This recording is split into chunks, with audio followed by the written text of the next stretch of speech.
Kupitia mitandao ya kijamii, tumeshuhudia tabia ya baadhi ya watu ya kutumia vibaya mitandao hiyo kwa kutengeneza, kuandika na kusambaza maandishi na picha mjongeo za kuhamasisha watu kufanya vitendo vya kihalifu ambavyo ni kinyume na maadili,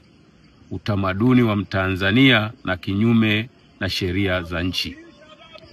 Vitendo hivyo vya kihalifu vinavyosukumwa na dhamira ovu, pamoja na kwamba ni kinyume cha sheria za nchi, vimekuwa vikisababisha hofu na taharuki kwa wananchi wema walio wengi kuliko wao bila sababu zozote za msingi. Tabia hizo na vitendo hivyo vinatakiwa kukemewa na kupigwa vita na mtu yeyote yule anayetambua umuhimu na thamani ya amani kwa maisha yake na familia yake. Jeshi la Polisi linaendelea kuhakikishia Watanzania kuwa litaendelea kuwasaka na kuwakamata na kuwafikisha katika mamlaka nyingine za haki jinai